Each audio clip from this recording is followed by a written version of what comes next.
তো তোমরা আমাকে তো অনেক ধরনেরই কোশ্চেন করো, কিন্তু এই যে একটা কমেন্ট আমি কিছুদিন আগে পেয়েছিলাম এবং যেদিন পেয়েছি আমি সেদিনই ভেবে নিয়েছিলাম যে এই টপিকে ভিডিও আমি খুব তাড়াতাড়ি আনবো। তো চলো কোশ্চেনটা কি একটুখানি পড়ি। তো দেখো এখানে কমেন্টটা করেছে যে দিদি আমি কিছুদিন পর এএনএম এ অ্যাডমিশন নেব এবং ট্রেনিংয়ে গিয়ে কোন কোন বিষয়গুলো খুব ভালো করে শিখবো, যেগুলো আমার জব লাইফে ভীষণ কাজে আসবে। দিদি এই টপিকে একটা ভিডিও বানাও, কোন কোন টপিকগুলো ভালো করে ট্রেনিং পিরিয়ডে একটুখানি দেখবো। তো চলো, আমি যেই দিনই কমেন্টটা পেয়েছিলাম আমি সেই দিন ভেবে নিয়েছিলাম একটা ভিডিও করব, যার কারণে আমি এই গরমের মধ্যে তোমাদের জন্য ভিডিও করতে বসে গেছি। ফ্যানটা স্লো করেছি আর আমি ঘামতেও শুরু করে দিয়েছি। যাই হোক, ভিডিও যখন শুরু করেছি শেষ অবশ্যই করব। তো চলো শেষ পর্যন্ত ভিডিওটা দেখবে, আর যারা যারা আমার চ্যানেল নতুন অবশ্যই চ্যানেলটা সাবস্ক্রাইব করে পাশে থাকবে। আমি এখন রেগুলার তোমাদের সঙ্গে ভিডিও শেয়ার করার চেষ্টা করব। তো চলো, তো প্রথমেই বলবো যে ট্রেনিং পিরিয়ড আর জব লাইফের মধ্যে আকাশ পাতাল তফাৎ। এটা কেন বলছি তোমাদেরকে আমি অবশ্যই শেয়ার করব। তার আগে আমি একটা কথা বলতে চাই। দেখো, যেহেতু আমরা মানে যারা আর্টস ব্যাকগ্রাউন্ড থেকে গিয়েছিলাম ট্রেনিংয়ে এবং তোমরা ইন ফিউচার যাবে, তারা প্রথমে একটুখানি প্রবলেমের মুখে পড়বে, কারণ প্রথমবার তোমরা মেডিকেল লাইনে পড়াশোনা করতে যাচ্ছ, হোক না সেটা এনএম ট্রেনিং, তবুও তো মেডিকেল লাইনেই যাচ্ছ। তো সেই টার্মগুলো, সেই অ্যানাটমি একটুখানি প্রবলেম হবে, বাট আস্তে আস্তে সবটা ঠিক হয়ে যাবে গ্রুপ স্টাডির মাধ্যমে, এবং যেটা বুঝতে পারবে না বারবার জিজ্ঞেস করে অবশ্যই সলভ হয়ে যাবে। আর এখন তো সোশ্যাল মিডিয়ার যুগ, প্রথম একটু সমস্যা হবে আর্টসের স্টুডেন্টদের জন্য, ওই অ্যানাটমিটা একটুখানি সমস্যা হবে। আর এছাড়া আমার মনে হয় ব্যক্তিগতভাবে যে সেকেন্ড ইয়ারের যে পড়া, তার থেকে ফার্স্ট ইয়ারের পড়াটা একটু টাফ আমার মনে হয়েছে। হয়তো সেটা টাফও না, যেহেতু প্রথমবার আমরা মেডিকেল লাইনে কিছু পড়ছি সেই জন্যই হয়তো আমার কাছে মনে হয়েছিল টাফ। বাট সেকেন্ড ইয়ারে যেহেতু তুমি ফার্স্ট ইয়ারে অনেকটাই জেনে যাবে, অনেক কিছু জেনে যাবে, তাই হয়তো সেকেন্ড ইয়ারটা একটু সহজ বলে মনে হয়, আমার তো ওটাই মনে হতো। তো প্রথমে তোমাদেরকে এটাই বলবো যে তোমরা একটা অন্যরকম জগৎ কল্পনা করে আছো হয়তো, যে ট্রেনিংয়ে গিয়ে এটা ভালো করে শিখবো, তাহলে জবে এসে আমার কোনো প্রবলেম হবে না। বিশ্বাস করো, ট্রেনিং পিরিয়ডে যা শেখানো হয় এক্সট্রিম লেভেলে শেখানো হয়। তার কি বলবো, 70% হয়তো আমাদের জবে লাগে না, 30% শুধুমাত্র আমাদের জবে অ্যাপ্লাই করতে হয়, কখনো কখনো অতটাও লাগে না। তো এটাই হচ্ছে ব্যাপার। আমি সবার প্রথমে তোমাদের কাছে এটাই বলবো, ট্রেনিংয়ে যা যা শেখায় মন দিয়ে সবটা শিখবে। আমার পার্সোনালি মনে হয় যদি কারো ভিত ঠিক থাকে, মানে প্রথম থেকে শুরু থেকে ঠিকঠাকভাবে শিখেছে, সবটা জানে, তার আলাদা একটা কনফিডেন্স থাকবে। সবার সামনে বলো বা জব লাইফে বলো, তোমার একটা আলাদা কনফিডেন্স থাকবে যে হ্যাঁ আমি এটা জানি, এটাই ঠিক, এটা ভুল হতে পারে না। হ্যাঁ, চেঞ্জ হতে পারে, নতুন বছরের সঙ্গে কিছু নিয়ম অ্যাড হতে পারে, বাট এটা ভুল হতে পারে না সম্পূর্ণ। তো আমার মনে হয় যে এই কনফিডেন্সের জন্য হলেও কিন্তু তোমাকে ভিতটা মজবুত করতে হবে। তুমি যদি কিছু না জেনে উপর পড়াশোনা করে পাশ করো, জব লাইফে ভীষণ প্রবলেম হবে। আর যেহেতু তোমার পাবলিকের সঙ্গে কাজ, তোমার শুধুমাত্র ছোট ছোট বাচ্চাদের সঙ্গে কাজ নয়, বাচ্চার মা বাবা সবার সঙ্গেই তোমাকে ডিল করতে হবে। আর এখন তোমরা সবাই জানো সোশ্যাল মিডিয়ার যুগ, চ্যাট জিপিটির যুগ, যা কিছু তুমি জানতে চাও একটা জাস্ট সার্চ করলে সবটা ডিটেলসে বেরিয়ে আসবে। এবং সেখান থেকে দাঁড়িয়ে তুমি যখন একটা জব পাবে এবং তোমাকে যখন একটা কোশ্চেন করা হবে, ধরো পাবলিকে কোনো একটা কোশ্চেন করলো এবং তোমার সেই ব্যাপারে কোনো নলেজ নেই, বা যেটা আছে একটু আধটু আছে, মানে তুমি অতটা কনফিডেন্স নয় বলার জন্য, তাহলে তুমি কি করবে, হয় একটা ভুল উত্তর দেবে, আর না হলে কি করবে, বলবে আমি জানি না। বাট এটা যে কি প্রভাব ফেলবে তুমি জাস্ট কল্পনাও করতে পারবে না। আর আমার মনে হয় যে সে কি ভাবলো তার থেকে বেশি মনে হয় তোমার নিজে, তুমি সারাদিন মাইন্ড ওটা ঘোরাবে যে আমাকে ওটা বললো আমি বলতে পারলাম না, আমি কি করলাম। আমার মনে হয় যে এই যে নিজের কাছে গিল্টি ফিল করা, এটাই সব থেকে বাজে জিনিস। লোকে কি ভাবলো সেটাতে আমরা 2 মিনিটে কিন্তু ভুলে যাই। এটার জন্য হলেও আর ইন ফিউচার কনফিডেন্সের সঙ্গে উত্তর দেওয়ার জন্য হলেও কিন্তু তোমাকে যে জিনিসগুলো আমি বলবো সেগুলোর উপর একদম পুরোপুরি যা যা ট্রেনিং এর শেখায় জাস্ট ভুলে খেয়ে নিতে হবে, তাহলে ইন ফিউচার কখনো সমস্যা হবে না। যার ভিতটা মজবুত সে কিন্তু কনফিডেন্সের সঙ্গে সব জায়গায় চলাফেরা করতে পারবে, সে কিন্তু কনফিডেন্সের সঙ্গে সবটা ম্যানেজ করতে পারবে, আমার এটা পার্সোনালি মনে হয়। তো এটাই প্রথমে বলার ছিল যে কোনো কিছুকেই ইগনোর করা যাবে না, কোনো টপিককেই এরকম ভাবলে হবে না যে এগুলো তো আমার জব লাইফে কাজে আসবে না। বাট তুমি যখন শিখছো, শেখার সুযোগ পেয়েছো, একটাও ছেড়ো না, সবটা শেখো। আর এখন যেগুলো বলবো যে কি কি তোমাদের একদম গুলে খেয়ে নিতে হবে ট্রেনিং পিরিয়ডে, এটা শেয়ার করি। আর এই দেখতে পাচ্ছ আমার একটা ছেঁড়া পুরোনো খাতা, তো এইটা হচ্ছে আমার ট্রেনিং পিরিয়ডের একটা খাতা। আমি পার্সোনালি যেটা ইউজ করতাম, মানে আমি পার্সোনালি যেটা করতাম আমি তোমাদের সঙ্গে শেয়ার করছি। আমি যেটা করেছিলাম, যেগুলো আমার মনে হয়েছিল 2 বছর ট্রেনিং করার পর, বিভিন্ন সাব সেন্টারে ট্রেনিং করার পর, যে এই টপিকগুলোর ওপরে আমাদের কাজ করতে হবে, তো আমি সেই বিশেষ বিশেষ টপিকগুলোর ওপর একদম সে এ থেকে জেড পর্যন্ত সবটা আমার খাতায় লেখা আছে। যেমন আমি একটা এক্সাম্পল দিই, আমি তোমাদের কি এক্সাম্পল দেবো আমি এখন দাঁড়াও। প্রথমবার যেটা আমার হাতে বেরোবে সেটা আমি তোমাদের সঙ্গে শেয়ার করছি। আচ্ছা, এই দেখতে পাচ্ছ এটা আমার বেরোলো, এই যে এটা দেখতে পাচ্ছ লেখা আছে। তো এটা হচ্ছে আমার একটা মানে যেটা আমাদের প্রত্যেক দিন লাগে আমাদের এই জবে, সে এমন একটা জিনিস অন্ত্র ইঞ্জেকশন। সেই ইঞ্জেকশন সম্পর্কে আমি ট্রেনিং পিরিয়ড থেকে যা যা শিখেছি A to Z সমস্তটা লেখা আছে। কি ইঞ্জেকশন, কত ডোজ, কারা পাবে, সাইড এফেক্ট কি এবং এর বেনিফিট কি, কারা নিতে পারবে, এভরিথিং ফলো আপ সব কিছু লেখা আছে। ডেঞ্জার সাইন কি কি হতে পারে। আর এটা আমার কিন্তু সারা জীবন কাজে লাগবে। এই খাতাটা হচ্ছে আমার এমন খাতা যে খাতায় আমার এই জবে এখন যেগুলো লাগে সেই টপিকে প্রায় বেশিরভাগ টপিকে সবটা লেখা আছে A থেকে Z পর্যন্ত। তো হ্যাঁ, এই খাতাটা আমি ট্রেনিং পিরিয়ড থেকে বানানো শুরু করেছিলাম আস্তে আস্তে এবং এখনও চলে যায়, এখন আমি কন্টিনিউ করি। শেষ করতে পারিনি, খাতাটার অবস্থা শেষ, বাট আমার পছন্দের এটাকে আমি ঠিক করতে হবে। তো চলো এবার তোমাদের সঙ্গে শেয়ার করি যে কোন টপিকগুলো তোমরা একদম ভুলে খেয়ে নেবে। তো আমি কি কি টপিকে পড়বে তার আগে আমি এটাই বলবো যে এখন থেকে যদি পারো এরকম একটা ডায়েরি নাও এবং যেগুলো আমি এখন বলবো সেই টপিকগুলো একটা করে লিখবে। যখন সেই টপিক তোমাদের ক্লাসে পড়ানো হবে সেই টপিকের প্রত্যেকটা জিনিস তুমি নিজে আবার রুমে এসে একটা করে নোট বানিয়ে নেবে এবং দেখবে এটা করলে তোমার কতটা হেল্প হয়। আমি পার্সোনালি বলছি ভীষণ হেল্প হবে। তোমরা ট্রেনিং পিরিয়ডে যেমন হেল্প পাবে, ইন ফিউচার জব লাইফে যখন আসবে তখনও কিন্তু ভীষণ হেল্পফুল হবে। চলো আমি টপিকগুলো বলি। তো তোমরা আশা করছি এতদিনে জেনে গেছো যে আমাদের এই হেলথ অ্যাসিস্ট্যান্ট ফিমেল জবের সব থেকে বেশি প্রায়োরিটি কোন কাজটাকে দেওয়া হয়, সেটা হচ্ছে চাইল্ড অ্যান্ড মাদার ইমিউনাইজেশন। হ্যাঁ, তো আমি তোমাদেরকে এটাই বলবো, প্রথমেই এটা দেখবে তোমাদের ফার্স্ট ইয়ারে শেখানো হচ্ছে। ফার্স্ট ইয়ারে তোমরা পেয়ে যাবে যখনই তোমাদের immunisation schedule, national immunisation schedule পড়ানো হবে, একদম জলের মতো গুলে খেয়ে নাও। আর আমার এখানে নোট করা আছে, তোমাদের সঙ্গে শেয়ার করি। এটাকে একদম ফাঁকি মারলে চলবে না, এটা সবটা জানতে হবে, সবটা। আমি তোমাদের সঙ্গে শেয়ার করি যে আমি কেমনভাবে নোট করেছিলাম, যেটা আমার এখনও আছে। যদি কখনো কোনো কিছু নিয়ে কনফিউশন মনে হয় বা ভুলে গেছি মনে হয়, তখন জাস্ট আমি একবার দেখে নিই, আমার কিন্তু হয়ে যায়। তো চলো শেয়ার করছি, শেয়ার করি। তো এই হচ্ছে আমার খাতা, তোমরা ক্লাস থেকে দেখতে পাবে। এটা হচ্ছে আমার পুরো ইমিউনাইজেশন শিডিউল এখানে লেখা আছে। তো আমি তোমাদেরকে জাস্ট একটুখানি দেখাবো। তো এখানে বেনিফিশিয়ারি লেখা আছে, মানে কারা পাবে, ডিউ এজ মানে কোন এজে পাবে, এবং ভ্যাকসিনের নাম কি, কত ডোজ, অ্যামাউন্ট কত, রুট কোন রুটে দেবে, এবং তার হচ্ছে যে ম্যাক্সিমাম এজ কত বছর বয়স পর্যন্ত পাবে, সাইড কোন সাইডে দেবো, এবং হোয়াই কেন ইঞ্জেকশনটা দেওয়া হয়, এটা দিলে কি হবে। খাতা ছিঁড়ে পড়ে যাচ্ছে। তো আমার এই কলমগুলো করা আছে আর প্রত্যেকটা ইঞ্জেকশন সম্পর্কে ডিটেলসে লেখা আছে। যদি কখনো চেঞ্জ হয়েছে কিছু এর মধ্যে সেটা আমি পাশে লিখে রেখেছি। এবং এই যে এখানে সবগুলো ইঞ্জেকশনের সব কিছু লেখা আছে যে কেন পাবে। তো এইটা হচ্ছে আমার ইমিউনাইজেশনের পুরো নোটস, যেটা আমি ট্রেনিং পিরিয়ডে বানিয়েছিলাম। এই যে, এবং আফটার ইমিউনাইজেশন কি কি আমাদেরকে বলতে হবে সবটা লেখা আছে এখানে। তো এটা হচ্ছে আমার ইমিউনাইজেশন সম্পর্কে 1 2 3 4 5 6 7 8 পাতা, মানে 8 9 10 পাতা, 10 পাতা শুধুমাত্র ন্যাশনাল ইমিউনাইজেশন শিডিউল সম্পর্কে আমার নোট করা আছে। এবং এটা যে আমার কি ভীষণ কাজে লাগে তোমরা জাস্ট মানে বুঝবে যখন তোমরা ট্রেনিং পিরিয়ড যাবে। দেখেছো আমার খাতা ছিঁড়ে গেল, এটা কাজে আমার ঠিক করতে হবে। হচ্ছে আমার ইমিউনাইজেশন শিডিউল সম্পর্কে বললাম যে আমি নিজেও নোট করেছি এবং এটা আমার ভীষণ হেল্পফুল। তোমরা চাইলে কিন্তু এই ট্রিক্সটা ফলো করতে পারো। নেক্সট তোমরা যেটা করবে, এর পাশাপাশি তোমরা কোল্ড চেনটাও নোট করতে পারো। তো আমার কোল্ড চেনটা এই খাতায় নোট নেই, ওটা সেপারেট খাতায় আছে। তো তোমরা কোল্ড চেনে এটা নোট করবে যে কোথায় কোন ভ্যাকসিন রাখা হয়। যেহেতু তুমি যখন ইঞ্জেকশন দিবে তখন তোমাকে হচ্ছে একটা ট্রের মধ্যে একটা আইস প্যাক রাখতে হবে।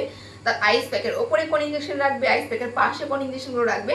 তো এটার জন্য কিন্তু আমাদের কোল্ড চেনটা পড়তে হবে। তো এটা একটুখানি দেখে নেবে।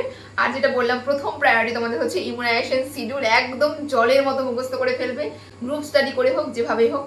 তো এরপরে তোমরা করবে নর্মাল প্রেগনেন্সি সাইন অ্যান্ড সিমটমসগুলো কী হয় সেটা তোমাদের ভালো করে পড়তে হবে। কারণ তোমরা যখন জবে জয়েন করবে না তখন দেখবে প্রায় বেশিরভাগ প্রত্যেকটা প্রেগনেন্ট মানে তোমাকে বলবে দিদি আমার না এই সমস্যাগুলো হচ্ছে, আমার না এটা হচ্ছে, আমার না ওটা হচ্ছে।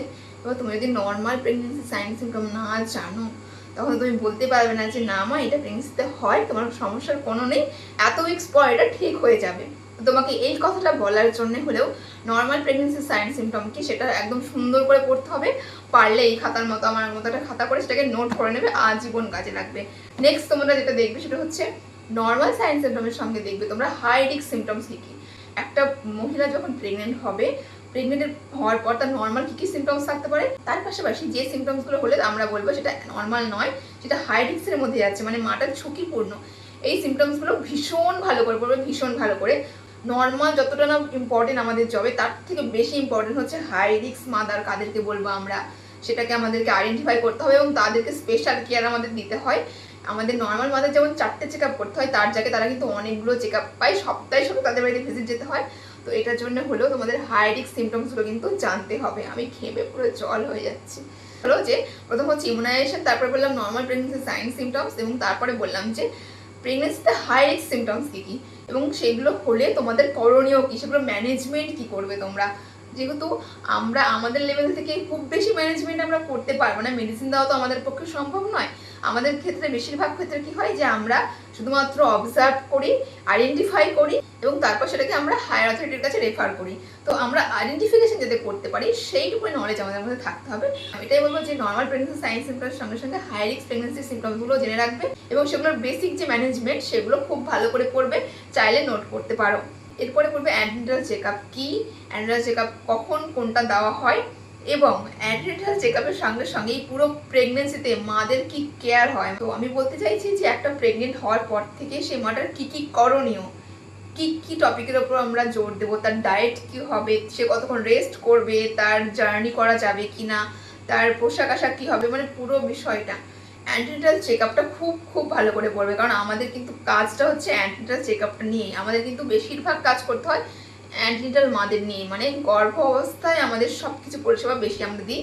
তো যার কারণে তোমরা এই পুরো অ্যান্টিনাটাল যে ব্যাপারটা আছে যদি পারো সবটা নোট করে নাও, ভীষণ ভালো হবে।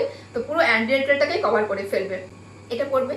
আর হ্যাঁ, আমাদের মেকানিজম অফ লেবার পড়ানো হয়, নর্মাল ডেলিভারি করানো হয়, বাট সেগুলো আমাদের এখনো পর্যন্ত তো কাজে লাগেনি। নর্মাল ডেলিভারি আমরা যেমন ট্রেনিং পিরিয়ডে করতাম, এগুলো কিচ্ছু করতে হয় না। তো মেকানিজম অফ লেবার শুধুমাত্র পড়ার জন্য, জানার জন্য তোমরা পড়বে, সেটা আমাদের এই জবে কখনো এখনো পর্যন্ত কাজে লাগেনি। ইন ফিউচার লাগবে কিনা বলতে পারছি না, কারণ এত বড় বড় বিল্ডিং করে দিচ্ছে, ইন ফিউচার যে কী কী অ্যাডভান্টেজ আরও আসবে সেটা আমার ধারণার বাইরে। ইন ফিউচার জানি না কী কী হবে। তো যেটা বললাম অ্যান্টিনাটাল কেয়ারটা ভীষণভাবে পড়বে, অ্যান্টিনাটাল কেয়ারের প্রত্যেকটা টপিকে পড়বে। এরপরে তোমরা যেটা দেখবে আফটার ডেলিভারি, মানে ডেলিভারির পর এইবার তোমরা দেখবে যে পোস্টনেটাল মাদের কেয়ার এবং পোস্টনেটাল ভিজিট কখন কখন হয়, মানে গর্ভবতী হলো সেটা দেখলে কখন কখন ভিজিট হয়, কখন ভিজিট দিতে হয়, কী কী কেয়ার, ঠিক তেমনভাবে প্রেগনেন্সির পরে সেই মাটা সিজারিয়ানের ক্ষেত্রে কী কেয়ার পাবে, নর্মাল ডেলিভারির ক্ষেত্রে কী কেয়ার পায়, এবং তোমরা যেমন গর্ভ অবস্থায় কী কী প্রেগনেন্সির হাই রিস্ক সিমটমস সেগুলো জানলে, এবং ঠিক তেমনই বাচ্চা হওয়ার পরে সেই মাটার কোন কোন সিমটমসগুলো নর্মাল আর কোন কোন সিমটমসগুলো হাই রিস্কের মধ্যে যায় এটাও জানতে হবে। মানে তোমাদের পোস্টনেটাল হাই রিস্ক ফ্যাক্টরগুলো কী কী জানতে হবে এবং পোস্টনেটাল কেয়ারগুলো কখন কখন দিতে হবে, এই ব্যাপারটা চাইলে নোট করতে পারো। এবং এরপরে চলে আসছে যে আফটার ডেলিভারি যেমন মায়ের চেক আপ কী কী হবে, মাকে কী কী পরিষেবা দেবে সেটা পড়বে, তেমনই বাচ্চাকে কি পরিষেবা দেবে সেটাও করবে। হ্যাঁ আমি জানি ট্রেনিং পিরিয়ডে আমাদের অনেকটা পড়ানো হবে, বাচ্চার অনেক কিছু আমাদের শেখানো হবে, রিসার্চিকেশন কী করে দিতে হবে এবং সেই প্রসেসটা অনেকটা লেন্দি, এটা নিয়ে দেখবে অনেকগুলো ক্লাস তোমাদের হবে। তো যাই হোক, অনেক টপিকেই বাচ্চাদের উপর পড়ানো হবে, তার মধ্যে থেকে তোমরা যেটা বেশি নজর দেবে সেটা হচ্ছে ওই যে আমাদের পড়ানো হয় না যে একটা নর্মাল বেবির, একটা বাচ্চার নর্মাল যে ক্রাইটেরিয়া, একটা নর্মাল বেবির একটা স্বাভাবিক বাচ্চার যে ক্রাইটেরিয়া সেটা একটুখানি দেখবে তোমরা, এবং বাচ্চার কেয়ারটা একটুখানি দেখে নেবে যে আফটার ডেলিভারি, হ্যাঁ ডেলিভারির সময় কী কেয়ার করতে হয়, আফটার ডেলিভারি এগুলো আমাদের এখানে লাগে না। হ্যাঁ এগুলো ট্রেনিং পিরিয়ডে শেখানো হয় যে ডেলিভারির পর বাচ্চাকে কী কী কেয়ার করতে হয়, বাট এখানে আমাদের লাগে না। এবার আমি কয়েকটা পয়েন্ট বলবো, সেগুলো ভীষণ ভালো করে তোমাদেরকে পড়তে হবে, যে সেটা হচ্ছে ব্রেস্ট ফিডিং। হ্যাঁ, আবার ব্রেস্ট ফিডিং এর ওপর তোমাদের কিন্তু ভালো করে নোট বানাতে, যদি চাও ভালো করে নোট বানাতে পারো। আমার নিজেরও এই খাতায় নোট করা আছে অলরেডি, এই খাতাটা পুরো আমার ছিঁড়ে গেছে, আমাকে ঠিক করতে হবে। তো আমি খাতা খুলে খুলে দেখাতে পারছি না, বাট বলে দিচ্ছি তোমরা ব্রেস্ট ফিডিংটা খুব ভালো করে পড়বে। ব্রেস্ট ফিডিং এর ইম্পর্টেন্স কি, মা বাচ্চা দুজনের কী কী বেনিফিট এবং অ্যাটাচমেন্ট, ঠিক অ্যাটাচমেন্ট কীভাবে করতে হয়, কীভাবে মাকে প্রিপেয়ার করবে ব্রেস্ট ফিডিং করানোর জন্য, এবং বাচ্চা কতক্ষণ খাবে, মানে পুরো ব্রেস্ট ফিডিংটা একদম গুলে খেয়ে নেবে, কারণ ওটা তোমাদেরকে ভীষণভাবে জরুরি এই জবে, তোমাদেরকে শেখাতেই হবে মাদেরকে। এবং তারপরে তোমরা যেটা দেখবে, আমি কিন্তু সিরিয়াল মতো আসছে, তোমরা জাস্ট একটু দেখো তাহলে বুঝতে পারবে। তুমি ব্রেস্ট ফিডিং করালে বাচ্চাকে, মাকেও চেক আপ করলে, মাকে চেক আপ করেও তুমি কী কী সিমটমস হয় তোমাকে পড়তে বললাম আমি, তোমরা দেখলে। এরপরে তোমাকে তো মাকে আবার কাউন্সিলিং করতে হবে যাতে আবার পরবর্তী বাচ্চাটা না আসে, তো সেই জন্য তোমাকে কিন্তু ফ্যামিলি প্ল্যানিংটা ভীষণভাবে এখন পড়তে হবে। হ্যাঁ, তো তুমি একটা মা ডেলিভারি হলো, তার বাড়িতে গেলে, চেক আপ করলে, বাচ্চা সুস্থ আছে কিনা সেগুলোও দেখলে, ঠিক আছে, পেন্স ভিজিটে গিয়ে, তো সেগুলো তো তুমি পড়লে। এরপরে মাকে কিন্তু এই সব কিছুর মধ্যে মা কি খাবে, কি যত্ন, তো বললাম পোস্টেন্টাল কেয়ারটা করবে, তার পাশাপাশি তোমাকে আবার এটাও তো বলতে হবে যে পরবর্তী বাচ্চাটা যাতে না হয়। হ্যাঁ, প্রথম বাচ্চা যদি কারো হয়ে থাকে সে তো নেক্সট একটা বাচ্চা নিতেই পারে, তো সেই জন্য তোমাকে তো সেখানে গিয়ে বলতে হবে, তাকে কাউন্সিলিং করতে হবে যে তুমি কবে বাচ্চা নেবে বা কি ব্যবহার করতে পারো। তো এর জন্য তোমাকে এখন একটা টপিক চলে এলো যে ফ্যামিলি প্ল্যানিং। হ্যাঁ, ফ্যামিলি প্ল্যানিং যদি পারো একটা সুন্দর করে নোট বানিয়ে নেবে, এটাই যে এরপরে কিন্তু ফ্যামিলি প্ল্যানিং এর টোটালটা ভীষণ ভালো করে পড়বে, কোন পদ্ধতি কাদের জন্য, সাইড এফেক্ট কি হতে পারে। সাইড এফেক্টের উপর অতটা বেশি গুরুত্ব দেবে না, তার থেকে বেশি সাইড এফেক্টের থেকে বেশি অ্যাডভান্টেজ কি কি সেগুলো একটুখানি বেশি করে মনে রাখবে। আর সাইড এফেক্টগুলো শুধুমাত্র তুমি জানবে, তুমি লিখে রাখবে, পাবলিককে কোনোদিনও সাইড এফেক্ট সম্পর্কে বলবে না। হ্যাঁ, যখন তুমি কোনো একটা পদ্ধতির ওপর জোর দেবে যে তুমি ওটাই ওকে নামাতে চাও, তখন বাকিগুলোর উপর একটুখানি অ্যাডভান্টেজ বলতেই পারো যে তুমি ইঞ্জেকশনটা নাও, এটাই ভালো, বড়িটা খেও না, ওটা খেলে এটা হয় ওটা হয়, তো তখন বলতে পারো। বাট কখনোই ধরো তুমি একটা ফ্যামিলি প্ল্যানিং মেথড নিয়ে কাউকে বোঝাচ্ছ, ধরো তুমি কাউকে একটা বুঝিয়ে সমস্ত ফ্যামিলি প্ল্যানিং মেথডগুলো নিয়ে বোঝাবে এখন, হ্যাঁ বুঝেছো, তুমি প্রত্যেকটা বলছো, হচ্ছে কি কি অ্যাডভান্টেজ সেটাও বলছো, সাইড এফেক্টগুলো বলছো, তাহলে মা তো কোনোটাই নেবে না সহ্য, সে তখন তোমাকে বলবে যে সবগুলোর যদি তেমনই খারাপ দিক আছে আমি কোনটা নেবো। তো সেটার জন্যই বললাম যে সাইড এফেক্টগুলো শুধুমাত্র তুমি জানবে, পাবলিককে কখনো বলবে না, আর কখন বলে সেটা তোমাদের সঙ্গে শেয়ার করেছি। তো এরপরে তোমাদের নেক্সট চলে এলো ফ্যামিলি প্ল্যানিং এর যে মেথডগুলো আছে সবটা পড়বে, ফ্যামিলি প্ল্যানিংটাই খুব ভালো করে পড়ে নেবে।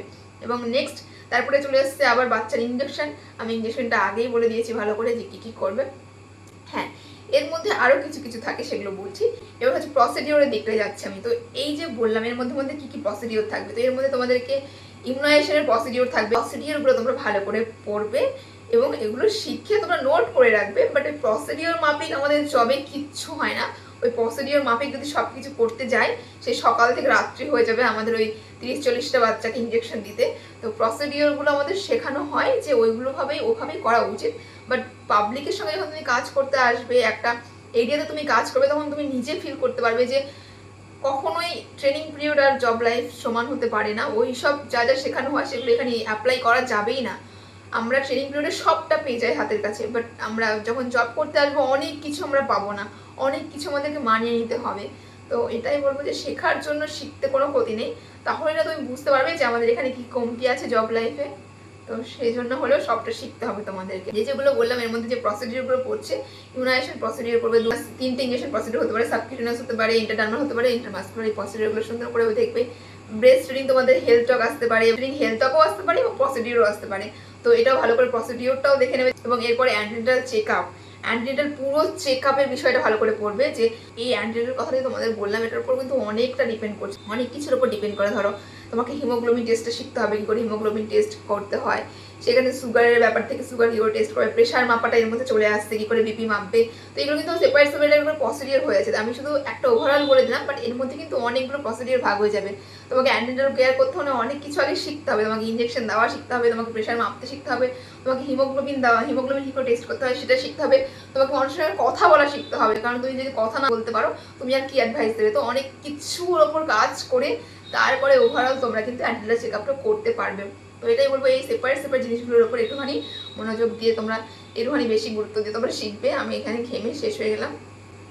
তো যাই হোক, এরপরে হচ্ছে যে অ্যাবডোমিনাল এক্সামিনেশন। আমাদের অ্যান্টিনেটাল চেক আপে এখন আমাদের প্রত্যেকটা মাদের কিন্তু অ্যাবডোমিনাল এক্সামিনেশন করতে হয়। তো আমার মনে হয় ব্যক্তিগতভাবে এটা নোট করে নিলে ভীষণ ভালো হয় অ্যাবডোমিনাল এক্সামিনেশন, কারণ তুমি যখন ডেলি বেসিসে একটা করবে, তোমার যদি নোট করা থাকে এবং তুমি যদি সপ্তাহে একবারও দেখো না, তোমার এখানে গেঁথে যাবে, তোমার আর ভুলতে হবে না। আর যদি কেউ তোমাকে কোশ্চেনও করে, বা কোশ্চেন করানোর দরকার নেই, তুমি যখন একটা 4th চেক আপে যাবে বা 3rd চেক আপ করতে নামবে, তুমি কনফিডেন্স থাকবে যে যদি যখন আমার ভিজিটেও আসে আমি বলতে পারবো যে এরপরে কি করতে হয়, আর যদি একটা কোশ্চেনও করে আমি সেটা বলতে পারবো। তো এটার জন্য হলেও তোমাকে নোট করা উচিত। আমি জানি না আমি এগুলো কেন করি এখনো, হয়তো আমার মধ্যে একটুখানি ওই প্যানিক জিনিসটা কাজ করে, যার কারণে আমি এখনো মাঝে মধ্যেই খাতাপত্র উল্টে দেখি। তো এটাই বললাম যে প্রিলিমিনারি এক্সামিনেশনটা খুব ভালো করে পড়বে। ওই অত পড়তে হয় না যে কত উইকে কোথায় থাকে, এগুলো যখন তোমাদের কোনো কিছু ভিজিটে আসবে তখন জিজ্ঞেস করতে পারে, বাট তোমাদের পাবলিকের সঙ্গে এত কিছু কাজ করতে হয় না। আমরা যত কিছু ট্রেনিং পিরিয়ডে শিখি, নর্মাল ডেলিভারি করতে শিখি, আমরা টিচ দিতে শিখি, আমরা সেলাইন চালাতে পারতাম, আমরা চ্যানেল করতে পারতাম, আমরা ব্লাড ড্র করতে পারতাম, আমরা অনেক কিছু শিখেছি ট্রেনিং পিরিয়ডে। বাট সেগুলো আস্তে আস্তে কাজ না করে না এখন হচ্ছে যে হয়তো কিছুই পারবো না, হয়তো প্রসিডিওরগুলো জানি বাট একটা ভয় কাজ করবে করতে গেলে। তো এটাই তো আমি যেগুলো বললাম এর বাইরে আর কোনো প্রসিডিওর আমরা করি না। এর বাইরে আমরা হচ্ছে কাউন্সিলিং করি, ভীষণভাবে অনেক কিছু ব্যাপারে আমাদের কথা বলতে হয়, আমাদের টিনেজ মিটিং করতে হয়, বয়সের মা হলে তাদের কি কি হাই রিস্ক ক্রাইটেরিয়া হতে পারে, কি কি অসুবিধা হতে পারে। তো হ্যাঁ, তোমরা পড়তে হলে মানে মানুষকে কাউন্সেলিং করার জন্য এই টপিকগুলো একটুখানি দেখবে, যে টিনেজ যদি মানে প্রেগনেন্সি হয় তার কী কী সিমটমস হতে পারে এবং মোটিভেট কী করে করবে একটা টিনেজ মাকে অন্তর ইঞ্জেকশন নেওয়ার জন্য, এগুলো একটুখানি শিখতে পারো। আর তেমনভাবে আমি এগুলো তো বললাম যে ক্লায়েন্টের সঙ্গে কী করে আমরা ডিল করবো। এছাড়া কিন্তু সাব সেন্টার ম্যানেজমেন্ট, সেটার উপরে একটা বই থাকে, আই থিঙ্ক আমার এখন মনে পড়ছে না, সাব হেলথ সেন্টার ম্যানেজমেন্ট বলে হয়তো বইটার নাম। ওই হেলথ সেন্টার ম্যানেজমেন্টে আমাদের অনেক কিছু শেখানো হয়, কীভাবে স্টক মেনটেন করতে হয়, অ্যাকচুয়ালি কীভাবে কাজ করতে হয়, মানে কীভাবে হেলথ সেন্টারকে সাজাতে হয়, একটা আলমারি কী করে সাজাতে হয়, লিকুইড জাতীয় জিনিস কোথায় রাখতে হয়, মেডিসিন কোথায় রাখতে হয়, এক্সপায়ারি মেডিসিন কীভাবে দেখে হেলথ সেন্টারে রাখতে হয়। তো অনেক কিছু ওই হেলথ সেন্টার ম্যানেজমেন্ট যে বইটা আছে ওখানে তোমরা শিখবে। ওইটা হচ্ছে আমি আর আমার সাব সেন্টার রিলেটেড কাজ, মানে ওই সাব সেন্টারে আমি কী করবো, অ্যাকশন প্ল্যান করা ঠিক করে শিখবে তোমরা। অ্যাকশন প্ল্যান তোমাদের হয়তো থাকবে, অবশ্যই থাকবে, আমরাও শিখেছি। অ্যাকশন প্ল্যান, সিপিআর, আরআই, এই যে তিনটে কথা বললাম এগুলো আমাদের প্রত্যেক বছর করতে হয়, এগুলো তোমরা একটু ভালো করে শিখবে। আর একটা কথা হচ্ছে আইইউসিডি ইনসারশন, হ্যাঁ এটা বলতে ভুলে গেছিলাম, মনে পড়ে গেল। আইইউসিডি ইনসারশনটা খুব ভালো করে শিখবে। কিন্তু আমরা যেহেতু যেখানে ট্রেনিং করেছিলাম বোলপুর এসডি হাসপাতাল, সেটা যেহেতু আমাদের নিজেদের হাসপাতাল ছিল, ওটা মানে আমাদের কোনো অন্য হাসপাতালে ট্রেনিং করতে যেতে হয়নি শিখতে, সেক্ষেত্রে আমরা অনেক ফেসিলিটি পেয়েছি। পিপিইউর একটা দিদি ছিল, ওই দিদির কাছ থেকে অনেক কিছু শিখেছি। তো ওই দিদিটা আমাদের শিখিয়েছিল কী করে ইনসারশন করতে হয় আইইউসিডি, বাট ভুলে গিয়েছিলাম জব পেতে পেতে। এখানে এসে আর একজন দিদির কাছ থেকে সেগুলো শিখেছি। এখন আস্তে আস্তে আমাদের জব লাইফে কিন্তু আইইউসিডি ইনসারশন করতে হয়, মানে আইইউসিডি আমাদেরকে পড়াতে হয়। তো ওইটা একটুখানি দেখবে, ওইটা কিন্তু আমাদের প্রত্যেকটা মান্থলি মিটিংয়েও দেখানো হয় যে তুমি কটা এ মাসে আইইউসিডি পড়িয়েছো। তো ওইটা একটু ভীষণ ভালো করে শিখবে যে আইইউসিডি কী করে পড়াতে হয় এবং কারা পাবে, তার ক্রাইটেরিয়া কী, তার অ্যাডভান্টেজ কী, সব কিছু একটুখানি দেখবে। তো এগুলোই মোটামুটি করতে হয়। এছাড়া কি আমি কিছু মানে মিস করে যাচ্ছি, তো এগুলোই মোটামুটি আমরা করি। এছাড়া ওই যে ভিএইচএনডি কী করে তোমরা একটা ভিএইচএনডিতে কী কী নিয়ে যেতে হয়, মানে তোমরা যখন একটা ভিএইচএনডি করতে যাবে, একটা ইমিউনাইজেশন ক্যাম্প একটা অন্য ভিলেজে গিয়ে তোমরা কন্ডাক্ট করবে, সেখানে তোমরা কী কী জিনিস নিয়ে যাবে গুছিয়ে, সেটা একটু ভালো করে দেখবে, সেটা একটু ভালো করে শিখবে, কারণ ওইটা তোমাদেরকে প্রত্যেক মাসে 3টে কি 4টে করে করতে হবে। এবং এছাড়া আরও একটা জিনিস মনে পড়ে গেল ভিএইচএনডির সঙ্গে সঙ্গে অ্যানাফাইলাক্সিস বক্স। হ্যাঁ, অ্যানাফাইলাক্সিস কিটে কী কী থাকবে সেটা একটু দেখবে, এবং অ্যানাফাইলাক্সিস কিট কখন ইউজ করা হয় এবং তার মধ্যে কী কী মেডিসিন থাকে এবং কারা পায়, কখন পায়, এটা একটু দেখবে। ওটা হচ্ছে যদি কোনো ধরো বাচ্চাকে তুমি ইঞ্জেকশন দিলে, সেই ইঞ্জেকশন দেওয়ার পর কোনো একটা রিয়াকশন হচ্ছে, তখন কিন্তু সেটা ইউজ করা হয়। তো এগুলো মোটামুটি একটুখানি দেখবে। আর কোনো টপিক তো আমার এখন আপাতত মনে পড়ছে না। আর এছাড়াও বেসিক কিছু মেডিসিন আছে, আমি এখানে নামগুলো। তো আজ আমি যে টপিকগুলো শেয়ার করলাম সেগুলো সম্পূর্ণই কিন্তু মা বাচ্চা রিলেটেড। এছাড়া আমাদের যেগুলো কাজ করতে হয় পাবলিক রিলেটেড, ধরো লেপ্রোসির মেডিসিন, টিবির মেডিসিন, এছাড়া বিভিন্ন রকম মেডিসিন, ওআরএস প্রিপারেশান, মানে আমি বলতে চাইছি যে কোনো রকম ডিজিজ সম্পর্কে অনেক কিছু আমাদের করতে হয়। তো সেই সম্পূর্ণটা নিয়ে আমি আলাদা সেপারেট ভিডিও করব। সম্পূর্ণটা থাকবে আমরা কী কী ডিজিজ নিয়ে এখানে কাজ করি, কোন কোন মেডিসিন আমাদের রেগুলার বেসিসে দিতে হয়, সব কিছু, ডেঙ্গু ম্যালেরিয়া যা যা হয়, কোন কোন টপিকে বিশেষ জোর দেওয়া হয়, সবটা নিয়ে আলোচনা করছি নেক্সট ভিডিওতে। আর যদি কিছু মিস হয়ে থাকে, আমার এখন তো মনে পড়ছে না, তাহলে আমি নেক্সট ভিডিও করে তোমাদের সঙ্গে শেয়ার করব। তো আপাতত এটাই শেয়ার করার ছিল। আর ট্রাই করবে আমি যেটা বললাম সেটা করার, একবার করলে কিন্তু তোমরা সারা জীবন সেটার কাছ থেকে বেনিফিট পাবে। নাহলে তুমি এখন পড়বে, মানে তুমি ধরো 1 মাস আগে তুমি একটা জিনিস পড়লে, সেটা কিন্তু তোমার সপ্তাহ মাথায় থাকবে না। আমার মনে হয় পার্সোনালি আমি কিন্তু নোট করে করে পড়তাম, আমার খাতাগুলো বাড়িতে আছে, নাহলে তোমাদের দেখাতাম। আমি যতগুলো টপিক পড়েছি সবগুলো নোট করে পড়েছি। আমি পড়তে লাগলে শুধু পড়তে পারি না, আমি পড়তে লাগলে খাতা পেন নিয়ে বসি, পুরো একদম একটা পুরো নোট বানিয়ে নেবো পড়তে পড়তে, তারপরে সেই নোটটাকে বারবার রিপিট করব, তাহলে আমার পড়াও হয়ে যাবে এবং পয়েন্টগুলো মনে থাকে। তো আমি লিখে পড়ি, আমি পড়ে লিখতে পারি না, হচ্ছে আমার স্টাইল ছিল। তো যাই হোক, আজকে এইটুকুনি শেয়ার করলাম, অনেক বড় ভিডিও হয়ে গেছে, আমি ঘেমে শেষ। তো চলো টাটা, দেখা হচ্ছে অন্য কোনো ভিডিওতে। আর কোনো যদি কোয়েশ্চেন থাকে তোমাদের এরকম কোনো টপিক, তাহলে অবশ্যই কমেন্ট করে জানিও। আমি চেষ্টা করবো তোমাদের সঙ্গে প্রত্যেকদিন রাত 4টা করে ভিডিও শেয়ার করার। আর এডিট দেখি কবে করা যায়, বাট খুব তাড়াতাড়ি এডিট করে পোস্ট করবো। টাটা, কেমন লাগলো জানিও। আর যদি কোনো কিছু ছেড়ে যায় এই ভিডিওতে, মানে আমি ভুলে গেছি বলতে, নেক্সট একটা শর্টে তোমাদেরকে অবশ্যই বলে দেবো।